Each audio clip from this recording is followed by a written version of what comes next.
We're back here on Patriots No Huddle, brought to you by PatsFans.com. Derek Haven, Steve Balsgerry, Mike Diabate in the house as always. Today's special guest, friend of the show, Fred Kirsch from Patriots.com. Fred, how you doing, my friend?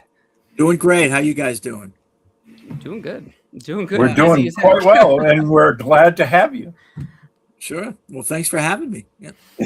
Well, we know, like Evan and Paul always get asked everywhere, and you're like you're the elder statesman there, and you never get asked on any show. So we wanted to like share it that way, under the radar, stay out of trouble. Yeah. Stay out of trouble, definitely, because I'm sure Paul is fighting just to get, as soon as he's on 98.5, he's just trying to avoid whatever Mike and Tony throw at him in that period, so he doesn't get in trouble. Yeah. But so let's talk about Forged in Foxborough. Let's kick it off with that. Sure. I want to know as much as you want to share about the process. How was it? How, first of all, just tell us about just the experience of just making it. Yeah, well, I mean, it starts with getting the access, and that's where the whole Vrabel experience comes into play. I mean, it's like night and day over here. He understands the role of our team.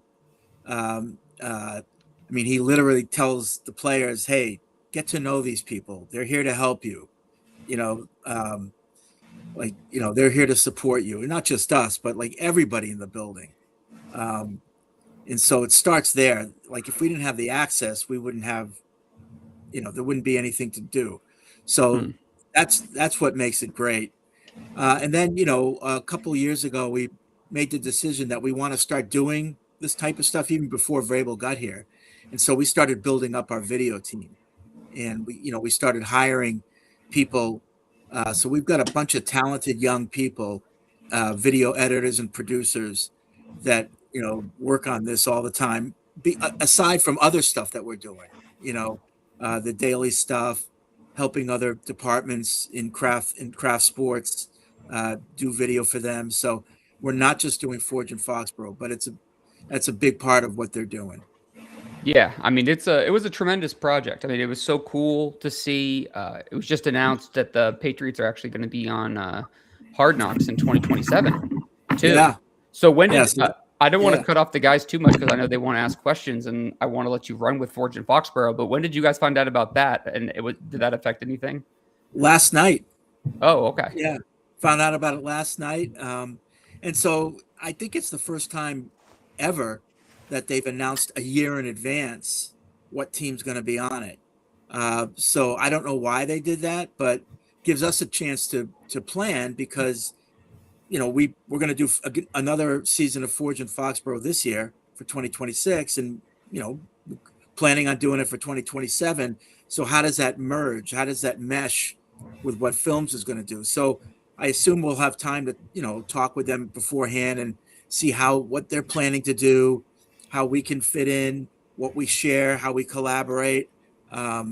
Maybe that year we do something different than what we did in 2026 that sort of supplements Hard Knocks. I don't know. Now they're only going to be here for spring, for a training camp anyway. So that's only part of what we'd be doing anyway. But still, I think, it's a good opportunity to work together and see what we can come up with. 100%. And you have, really interesting access. You get two, obviously teams that were featured in the Super Bowl. The Seahawks, it makes sense on a lot of different reasons, just because, and not even to mention the fact that they're for sale. That sale hasn't gone for, right, the Seahawks in general? Yeah, it's not official yet, no. Right. No. So, but obviously with them, winning the Super Bowl, and I think for the Patriots, it makes sense. I mean, it kind of gives a little exposure to Vrabel and the culture that he's building to the rest of the league. If anyone, any of the players around the league, I don't think that should go unnoticed in terms of why they might be interested in doing it, just to kind of turn a new leaf and show other players who might see clips like it's a little different here than it used to be, kind of a new era, so to speak. Fred, what do you think about that? A little is an understatement. Plus, they open up this new facility for the team, the new Balance Athletic Center. So it's going to be good exposure for them who bought the naming rights. So I'm sure that they're excited about it too. That's a good point. Steve, over to you, bud. Yeah. Now, have they opened the New Balance Center yet, Fred? It's yes, the coaches are all in there. Some of the players that are around, they're in there now, so it's ready for use.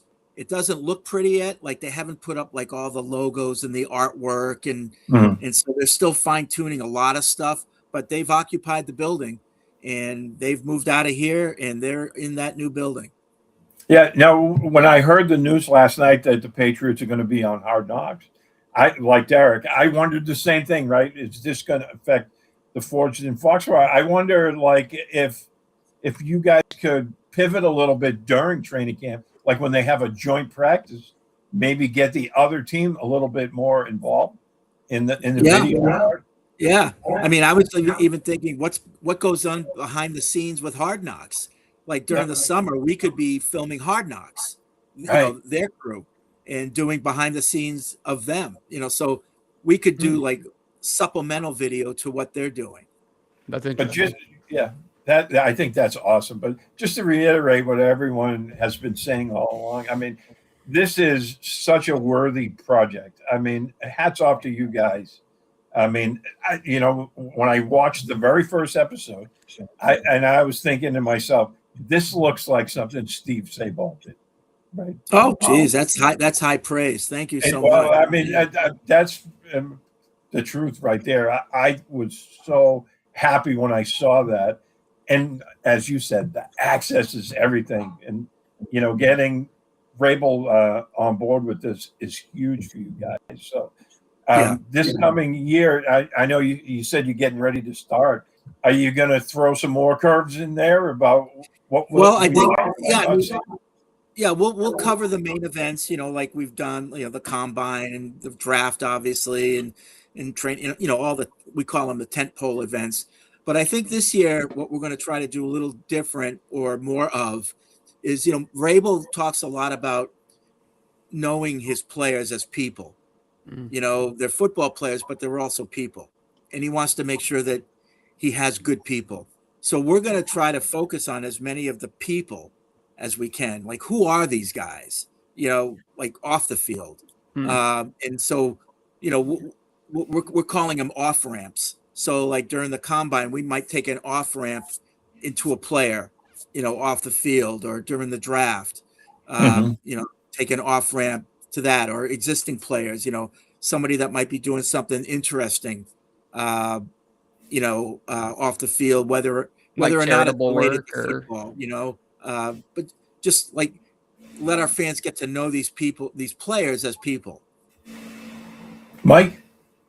Absolutely. Fred, thanks so much for taking time out today. We really appreciate you joining us and great insights so far. I agree with Derek and Steve. Forged in Foxborough, I thought was a real masterpiece this year, and I enjoyed so much getting a chance to get to know more about the players, more about the season. Was there a point in time at which you guys were either seeing some of the footage that came back before we had the opportunity to see it, or some of the things that you were doing where you recognized that there might be something special about this 2025 team? Yeah, that's a really good question. On the field, it was probably, for me anyway, the Buffalo win. It wasn't a huge comeback, but it was crunch time, and they got it done during crunch time. And obviously, Drake May had some just amazing plays in that game. Hostile environment, AFC East rival. You got to beat the best to be the best, kind of thing. So to me, that was on the field. Off the field, I think it started with training camp and just the way Vrabel was resonating with the players.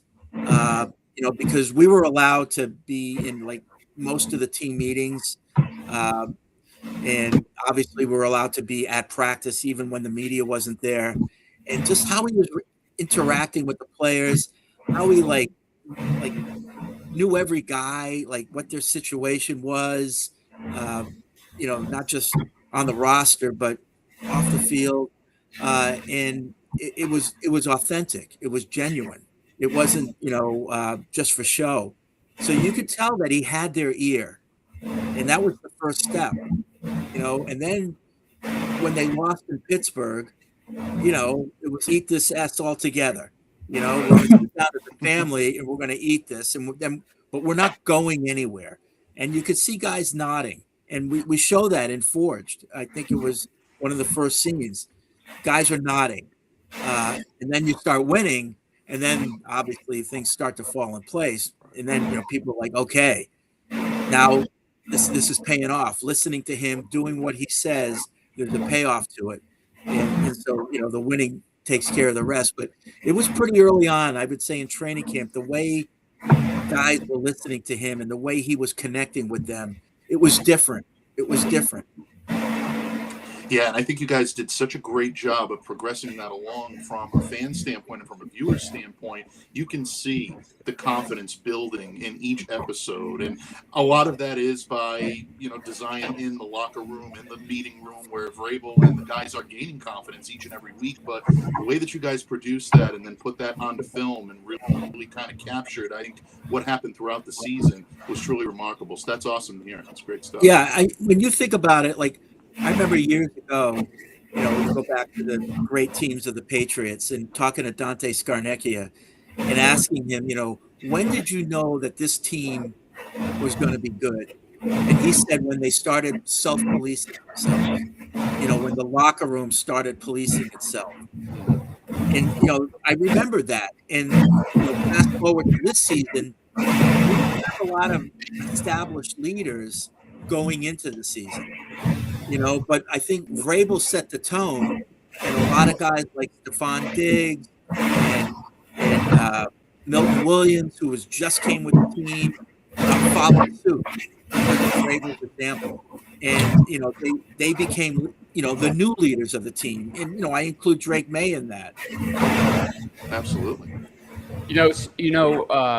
Fred, I think the most impactful scene. I'm sorry, I don't know if this is actually someone's microphone might be hot, so if people can mute their mics if they're not talking, that would be sweet. Fred, that's not me, is it? I thought it was some other bleed through. I don't know. Steve or Mike, can you guys mute real quick? Just mine's on mute. Okay. Yeah, something's going on in the background. Anyways, so Fred, I will just say that the most impactful scene to me was the tunnel scene after the Super Bowl loss. I thought that was the best scene of the entire. I mean, it was all good. It was all good, okay? But I just thought the way you saw kind of behind the scenes of how Vrabel is with each guy, how much he genuinely cares, and you saw the competitive side, him kind of processing the emotions and everything. I feel like state limitations has passed long enough for me to talk about it with you. So talk to me about that scene in general, because I thought that the way it was shot was just wonderful. Yeah, I agree. That was one of the most impactful scenes for me too. He would do that after every game. Shake hands with the guys as they're coming in the locker room. But this one, you could see the exhaustion and the disappointment. But he had to still be the leader of the team, and he was out there and had a word with it for every guy as they came in. But you could tell that it's been a long season, and this is hugely disappointing for him, to have it end that way. But still, we're still a team. We're still, it was like he said, it was, a shitty end to a great season. But yeah, that was a really raw moment. I agree. Yeah, I just thought you could see just so many levels. Obviously, you could just see it from with the way he's again interacting with the players, the way he's trying to keep it together. But you could also see him kind of like, man, like I can't believe. Well, you've been to Super Bowls. I mean, throughout the years, like I have to imagine that even if you're not actually playing in the game, just having the atmosphere, the build up and the energy, and then the moment of like the game ends, there has to be like this exhale like crazy. And I'm sure it's only magnitude by God knows what if you're actually playing in the game. But even if you're in the building or vicinity, you have to be impacted by that in some capacity. Yeah, it's a massive disappointment because you've come that far, you've won all these games, you've gone through the playoffs, and then you have this 2-week build up to the game where you feel like you've done everything in your power to prepare, and you're ready to go. and then you end up losing. And obviously, Patriots have been on both ends of that stick. It's a massive, massive disappointment. Yeah, I can certainly get that. Steve, over to you. Yeah, I loved all the scenes with Vrabel because he's such a compelling character. But one of the things I really enjoyed was so much that you guys had Zach Kerr in quite a few scenes, during the course of the season, which, going into the season, we really didn't know much about him. He was just a position coach. He kind of took over, when, Terrell Williams got ill. But watching him interact with the players, I thought was fascinating because, again, I mean, I'm sure a lot of the players didn't really know much of him either until the season started. Well, until they started, the preseason workouts and whatnot. But Yep. Yeah. I mean, again, thank you to Mike Vrabel for giving us access because we've never had cameras in halftime before or, right before the game. And like you said, Zach Core became, defensive coordinator. He wasn't planning on doing that before the season. He just became it. And so he had to jump into that role. And I think he did enough to prove himself where now he's officially the defensive coordinator. But, seeing him at halftime, we always wonder as fans, like, what do they say at halftime? right. What are the adjustments they're making? What are they doing? So it's the first time I've ever seen actually what a halftime is like. And what is it like after a loss in the locker room? We don't see that a lot too. And since he was the defensive coordinator, he was front and center. Yeah, I thought that was really cool part of it because, I mean, again, until he took over, we really didn't know a whole lot about him, and the fact that he didn't look like all through the season they kept showing him, he never looked like the job was too much for what he could handle, and I just thought that was a really cool part of it for me. Because I love the defensive side of the ball, and like you said. We've never been able to sit in the locker room at halftime. We always wonder, what actually adjustments are and how do they do that, how they're made. Yeah. So that to me, I mean, you make a good point. It never, we don't know all the details, but to the outside, it didn't look like the job was too much for him. And, we've seen when it is. We've seen teams where 12 men on the field or bad substitutions or not, that type of sideline stuff that goes on both sides of the ball that you can tell where they're not being coached well or they're just not prepared well. You didn't see any of that, so hats off to him. Yeah, and especially with all the new faces they had on the team last year. I mean, they had such a high turnover. And on this show, as the season was getting ready to start, we kind of expected that. We talked about it. There might be those mental errors and where the guys are trying to get their act together, but you're absolutely right. There wasn't a whole lot of that. There wasn't a lot of that, and we know in recent memory what that looks like. Yeah. Mike. Absolutely. And Steve, just an offshoot of what you were about to say, Fred, in the process of making a documentary film like this and a part miniseries that kind of chronicles not just the coaching staff, but also gives you the example of what it feels like to be a player in that locker room and moving forward. Was there something that you learned about one of the players? I'm not going to put you on the spot. You don't have to name names, but is there something that maybe you learned about the players in general or a specific player that you didn't know before you started doing something like this? That I didn't know. Well, I think we learned a lot about Christian Gonzalez this year. I think we learned that his return to the field after his injury, if you think that it was kind of a slow start, it wasn't all just because of the injury. And, Vrabel, maybe he didn't say it directly, but he let us know that he was expecting more from Christian Gonzalez right out of the gate, and that it took him a little while for that switch to flip. You know what I mean? I think it was the Baltimore game where Vrabel was really like, I'm so proud of him he really he's stepping up the urgency just when we need it.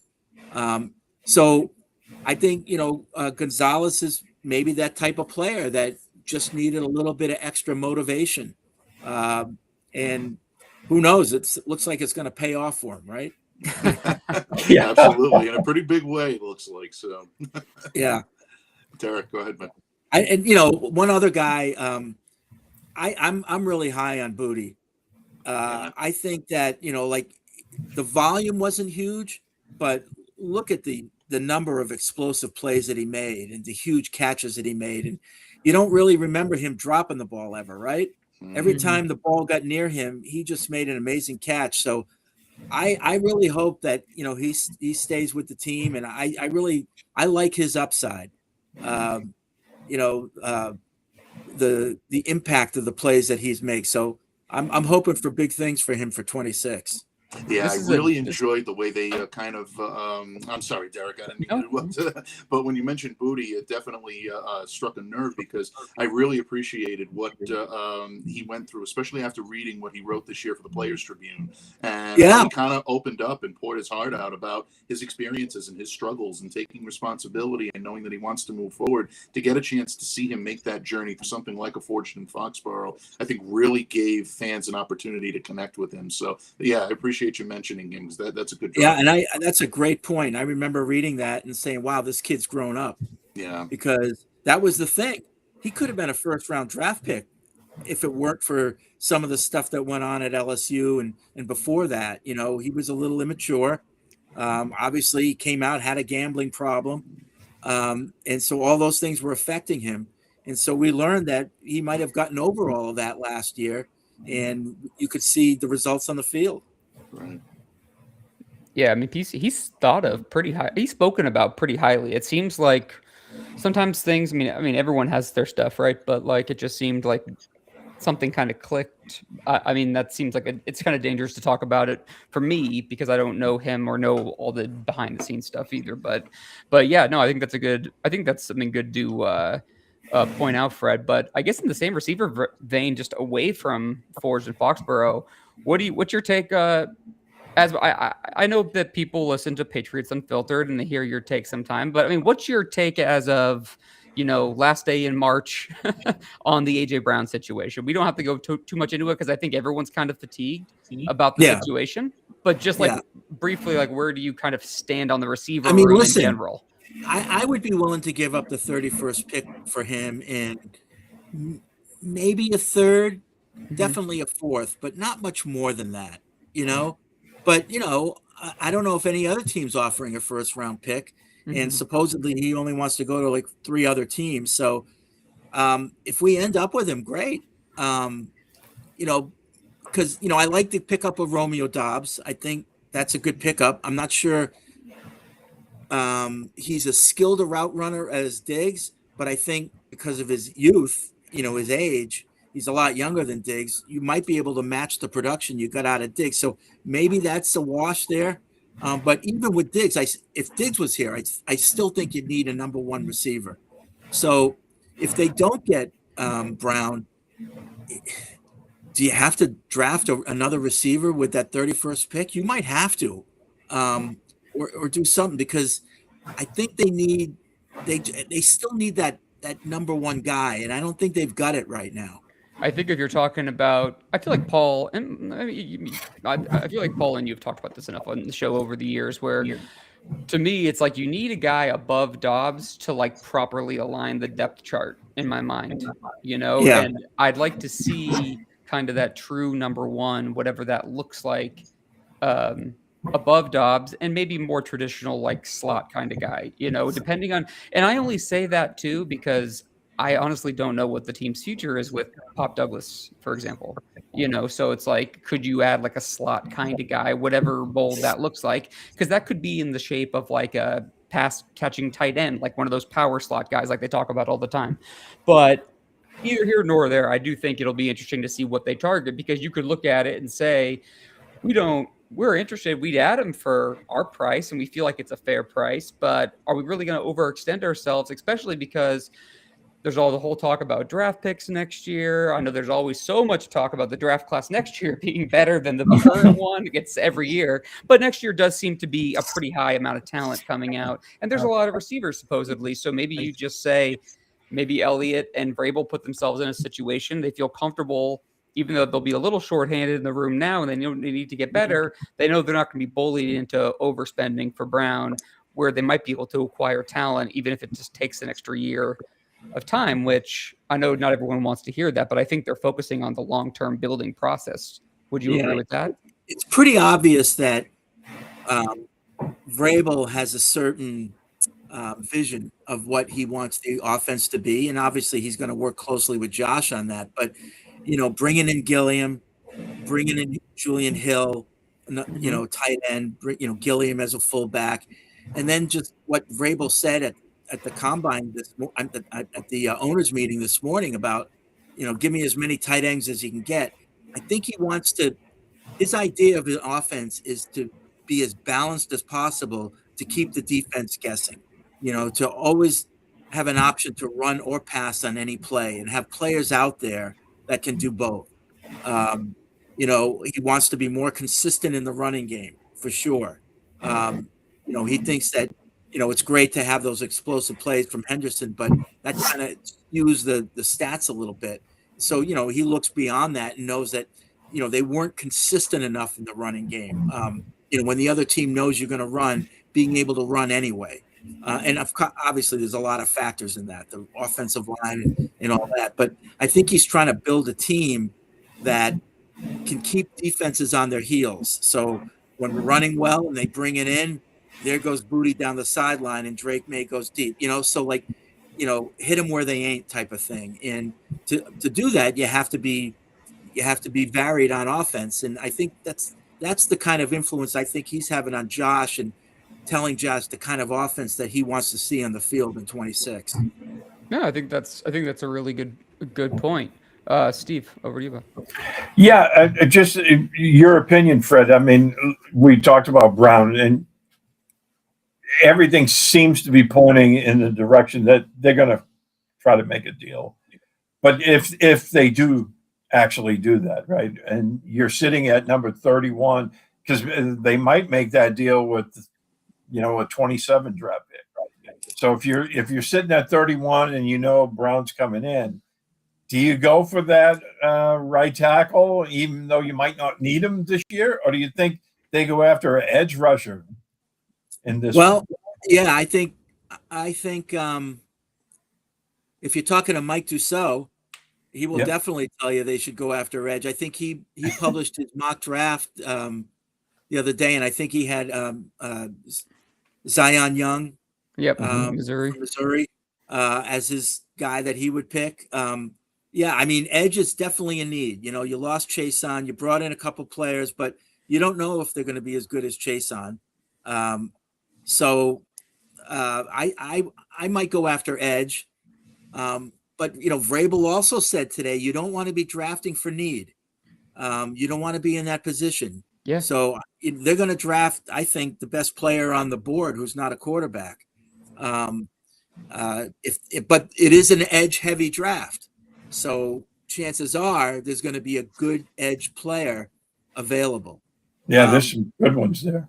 There happens to be a lot of players available at positions that they need, so even though it's a weaker draft, plenty of tight ends too. Yeah, defensive tackles, you could make a case depending on, if you want to replace Tonga in day 3. And there's just the way the draft's probably going to fall, they're going to be able to fill some holes. But I agree with you, though, Fred. The greater point, though, is that they're not in a position. I used this analogy on the last show where it's in the last few years, it seems like, they're in a rowboat with, one plug and there's 5 holes in the, on the floor. At least now it seems like a little bit more manageable of a situation. You'd like to be able to get in yourself in a position where you're drafting a year too early versus a year too late, right? But I was actually just talking to Deuce about Swiss Family Robinson earlier, earlier today. I mean, I love the pickup of Vera-Tucker. I think he's going to be a good player inside. But Moses isn't getting any younger. Morgan Moses. So you would love to, like you said, get that right tackle that can develop under him, learn from him. And, if Moses goes down with an injury, which, knock on wood, I think the Patriots got really fortunate last year overall with injuries, but, with the way they managed Moses' time in practice and everything, does that happen again? The odds are probably against it that he plays 17 games. So it would be good to have that young guy ready to go. Mikey. Yeah, absolutely. Sorry about that. It was muted and I kept it on mute. I apologize, Fred. Staying in line with the NFL draft coming up, I think Steve had good questions about the edge and, of course, about the offensive line. He did mention that this is a heavy talented draft when it comes to tight ends. And we know that the Patriots, like you said, are going to pack this roster, or at least Mike Vrabel is looking to pack this roster with a number of very versatile players.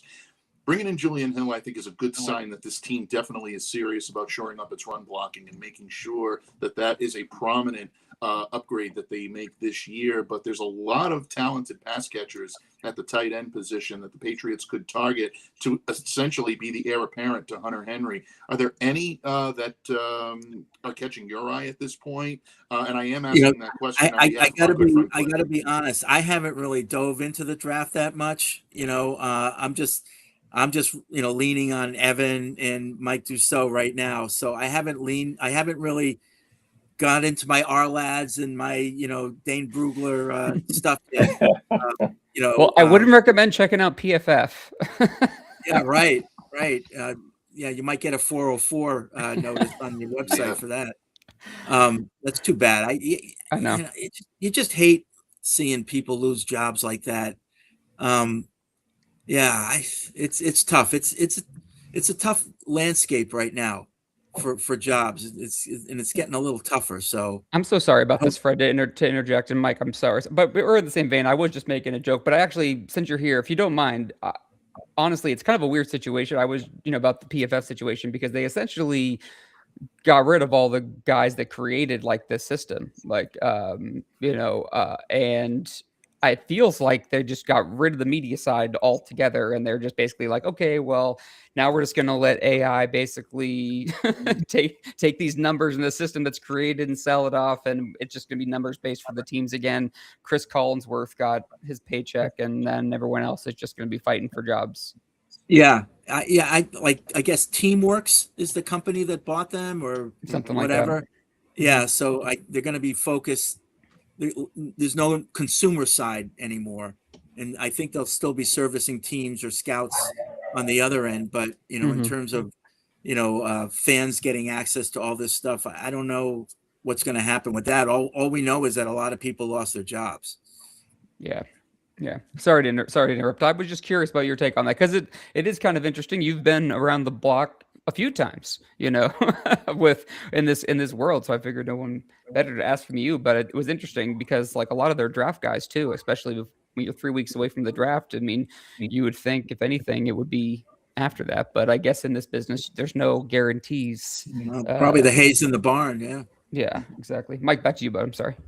Oh yeah, no, and Fred, I'm glad you clarified that in terms of specific prospects and whatnot. But can you see the can you see the offense being a focal point in what the Patriots are trying to do this year? We've already seen some offensive additions in the offseason when it comes to free agency. How active do you think they'll be in the draft this year with trying to upgrade the offense? Well, they got a ton of picks, but unfortunately, we're weighted toward the end. Yeah. A lot of 6th-round picks. So I would imagine that they might package some of those up and try to, move up around, route. I think, what do they have? 11 or 12 picks right now? Something 11, like that. yeah. 11. Yeah. I don't think they're going to use every one of them. I doubt it. But I would think offense would be a good place to look. We already talked about tackle and tight end. I think tight end is sort of a sneaky position in need right now. And certainly we talked about tackle, building for the future there on the right side. And, a lot of people, honestly are wondering about Will Campbell. If he doesn't show improvement this year, you can count on him moving into guard. Yep. But I'm hoping that he does improve, and with good coaching, and he's got the work ethic and the want to. So I'm hoping that he is the tackle for years to come. But offensive line overall, yep. Let's make sure that that's solid. You're probably going to see Wilson playing center. How's he going to do? I don't know. He played center in college, but these are all question marks that you're hoping for the best, but you got to plan for the worst if you're the Patriots. So having bench depth at all these positions are going to be important. Well, I think that with Wilson, the good news is that as long as Vera-Tucker can stay healthy, which obviously is the question with him, Tucker and Onwenu on both sides of Wilson is obviously a pretty good place for him to be going into his second year. Obviously, you have expectations are going to be weird for this Patriots team because it's going to be very much dependent on. Well, I mean, I guess it depends on how you're looking at the team, and you can really see how wide and varied the view is on the team. Even looking at it now before they go into the draft, or you could see it a little bit in free agency too, with the divide. You probably saw it with fans, and as you're reading across the league, there are some people that saw the Patriots in the Super Bowl and think there may be a player away or a couple players away, or move or so, and then you have someone where I don't want to speak for my two co-hosts, but I think we're all in the same boat that we're like, this team has more needs than a team that traditionally is. I think that you would traditionally think a team that was in the Super Bowl, it had more needs than a typical team, probably would. But, even though they've improved, there's still work to be done. That's why, this is me personally talking, I never just looked at the A.J. Brown thing. Even if it was like the Max Crosby trade, it was like, yeah, that would be great, but you might have a better shot at that, and it's going to help. But they need to make multiple moves and calculated moves, which is why so far what they've done is, because you're the king of one of my favorite phrases ever, which is, don't listen to what they say, look what they do. I know you started that when it was talking about Belichick, but still the same thing can be applied in the situation. Look at the unrestricted free agents, them being okay with, it seemed like Mike Vrabel and Jalen Hawkins had a good relationship. Seemed like he wanted to return. They probably wanted them back. I think it was Baltimore was willing to give him some more money. They were okay with setting a dollar amount and saying it's okay to walk away. We feel like we can improve and get better. So, I'm curious to see, what your thoughts are and expectations for the upcoming year, because I think it's going to be all over the map. Well, look at it. They hit on everything last year. Everything. That is so, unlikely for a team to have that many free agents and have that many draft picks contribute right away. It's unheard of. But it seems like everything they did turned to gold last year. Probably not going to happen this year. And as we see so far from the moves, Vrabel realized that I'm probably not going to get the same this year that I got last year from these same guys. So I think there's already 6 free agents that they had last year that are gone, so Vrabel isn't, just going to bring back the band. I think he realizes that I gotta keep moving here. I got to keep this thing fresh, and try to keep upgrading. So like you said, Hawkins is gone, and you bring in, somebody like Kevin Byard in who is older, but he's solid. I mean, he led the league in interceptions last year at the safety position. So I think that's a good pickup. Another veteran. Doesn't miss time. Again, locker room. Who are these players as people? I think he knows Byard. He knows he's a good person. He knows he's a great leader. Vrabel's thinking about all of those things. That said, they were a year ahead. They were ahead of schedule last year. Let's face it. No one had them going to the Super Bowl. They were ahead of schedule. There is a really good chance that there's a little bit of regression this year, certainly in terms of wins and losses. I think Vegas has them at 10 wins right now as the over/under. May not even be that much. So, Vrabel knows that. So you can see it through the moves that he's making. Bringing in the veterans that he's bringing in for guys who, like Chason, for example, is gone. He had a good season last year. I think he really contributed, but I think Vrabel realizes that, he wanted more money. There's some players, once they get that money, maybe they have a little drop off. I'm not willing to take that risk. I'm going to bring in some fresh blood, for that position. These are all calculated risks that Vrabel and Elliott Wolf and Ryan Cowden are making, but I kind of like it. I kind of like it rather than, okay, let's try to recreate the magic. Because a lot of it was magic last year. Let's face it. But it seems like they have a good handle on it, like some good control on the situation. It's not like they're married to one idea. They have the long-term, success in mind. But I think they go ahead, Fred. Sorry. No, you're absolutely right. I think, it's, you gotta weigh this year versus the long term. They need another good draft.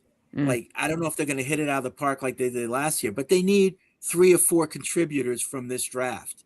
It's going to be a little tougher because now you're drafting at 31. You're drafting at the bottom of each round.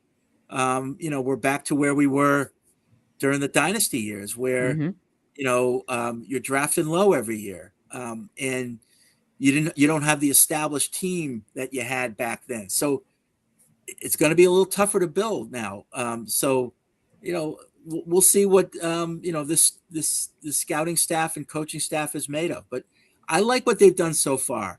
So I'm excited. I can't wait for the season to start. I'm with you there, and I think I don't think it's unreasonable to think that they could be a better team with a worse record this coming season. I don't think I mean we all, the 4 of us and anyone who's listening to this or any show on Patriots.com. I mean, you could easily see a situation where you're like, this team has been through, like, they're more metal tested now, and you're going to see some of these younger guys continuing to make steps. I'm excited to see what Drake May looks like with the year 2 of Josh McDaniels and things like that.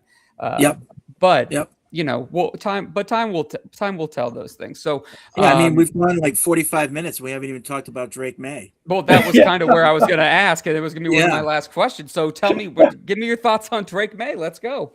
I mean, I think we're really lucky to have him. I think he was he deserved being a runner-up to the MVP. He was that good and was that valuable to this team. But I think he was exposed a little bit in the playoffs against some of the better defenses. And certainly when you got into the Super Bowl against a team like the Seahawks that just bring it from all different areas, like they're really challenging what you see as a quarterback. And he wasn't quite ready. Let's face it. He wasn't quite ready for that. Now, it wasn't all on Drake May, but he was part of it. He was a little overwhelmed in that game. And the coaches know that. And I think that they're going to be riding him hard come spring to get him mentally ready. Because we know he's got the physical tools. We know that. He can do things with his legs and arms that, very few quarterbacks in the league can do. What he needs to get better is upstairs and recognizing what he's seeing. And that's where the Todd Downing and Josh McDaniels and all those guys are going to come into play to really, get his mentals, as who was it? The running back for the Raiders would say. I forget. You know who I'm talking. Anyway, get his mentals ready. You're talking about Marshawn Lynch. I know where you're going. Marshawn Lynch, right? Get his mentals ready because that's the part where he needs to get better. Brady had all the answers to the tests. Very few quarterbacks do. But if you're in the right system and you understand the system, and now he's in his second year with Josh's system, that part of it will come a lot easier to him. Now it's recognizing what he's seeing. And as you guys know, the schedule's going to be tougher. Opponents are going to be tougher. Defenses right out of the gate are going to be tougher. So if he can make that jump, we're in good shape, and I fully, my floor for 26 is to win the East again.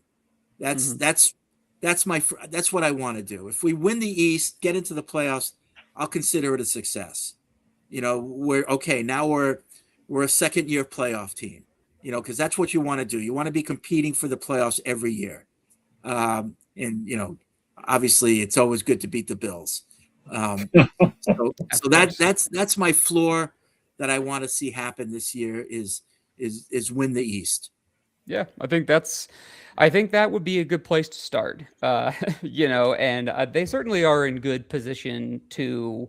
I still think do damage. They're going to have different hurdles this year, and you did have some teams like, the Chiefs, for example, that we'll see what Mahomes looks like, but there will be teams like Baltimore and Cincinnati. We'll see what they kind of look like after kind of an interesting year. Do you have 1 or 2 more minutes, Fred, or are you ready to? You had to head out? No. If you have another question, sure. Go ahead. No, I'll let Mike. Do you want to ask another question, or are you good? Or are you guys good? Steve, were you looking to ask another question to Fred? I don't want to. Yeah, but it's go ahead, and I'll go after you. Well, I think just an offshoot from what you said, Fred, about Drake May and his progression. Is there another player on this roster that you're looking for to take that next step to help the Patriots continue on in the success that they had in 2025? Is there someone you feel that still has another level they can go to? Oh God, I mean, I think there's a list. I think Henderson. I think early in the year he didn't really run with too much confidence, and obviously he didn't have a lot of opportunity until Ramondre started fumbling, and then he had to come in. But I think he's got another level that he can get to for sure. I mentioned Booty earlier. I think that we saw. I'm trying to think now in the back. With Christian Gonzalez, having. Coming into the season healthy, whereas last year he wasn't. Hopefully, it being a contract year, maybe that will all have been taken care of by the time the season starts and he comes in, having his long-term contract and, he can continue doing what he's doing. When somebody mentioned Pop Douglas, I'm not sure what the deal is with him. You look at him and you think, wow, he should be doing more. He should be getting the ball in his hands more often. But I don't know what's holding him back. Is it his route running, ability to get open? Because he seems like a guy who should be able to get open quickly, which is something that would benefit Drake May, especially when the heat's coming. But I don't know what his deal is. So does that open the door for Chisholm? A lot of people think, he's never going to be that great, but I see a lot of things in him in terms of quickness and sure-handedness that we talked about. Slot, receiver could possibly make him a decent slot receiver, which is something I don't think the team has right now, a true slot receiver. Could he be that guy? I don't know, maybe. So I think there's a lot of young guys in this team. Christian Barmore, who, he's been in the league for, this will be his 4th year, I think. But he's had some up and downs. But now his second year playing next to Milton Williams can only benefit him. He's got some maturity issues that he needs to work on. But maybe he can come in and take his game, just enough to that next level where it's a noticeable difference. So I think there's a lot of guys that have a lot of room for improvement on the team. Yeah, absolutely. I completely agree with all of your list. I throw Craig Woodson in, who I thought had an excellent rookie season. And I think the way he ended, let's go. Yeah, you can't wait to see him out there again. He was good in Forge and Foxborough too. Yeah, he was. Very good. Yeah. Yep. If he can take that secondary to another level, you're looking at some of those formidable Patriot secondaries that we're used to seeing here in Foxborough. So awesome stuff, Fred. Thanks so much. Yeah. Well, Fred, I have one more question for you, and it's strictly personal thing where selfishness on my part. Are we going to get an inside look at the Hall of Fame voting this year? Because I wish somebody would speak up for. I say this every Sunday. Somebody needs to speak up for Russ Francis and Chuck Fairbanks. Yeah, it's hard the way that we do it. We actually have that meeting tomorrow. Nice. So the Hall of Fame committee meets tomorrow at noon. And with Gronk now on the ballot, he's probably going to be nominated. Obviously, Vinatieri needs to be nominated. Wes Welker, in my opinion, is a Yep. worthy nominee. So when you talk about guys like Fairbanks and Russ Francis, I think they're going to have to be brought in on the senior committee. Yeah. So I think the way the senior committee works is every other year they nominate somebody. So I think that's the way those two are going to have. But when you think of Chuck Fairbanks and the drafts that he had, in building a team in the 80s that, or even earlier than that, like those were some really, really good players and good teams. So And the Patriots drafted horribly before he got there.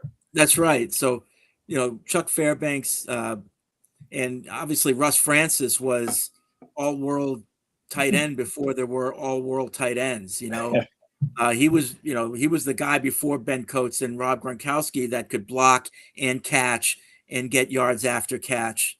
He was. In fact, the first time I met you was down in Foxborough. I was having lunch with Steve Nelson in the old CBS scene, and you came over, and right at that moment, we were talking about Russ Francis because Steve Nelson was telling me some great stories about Russ.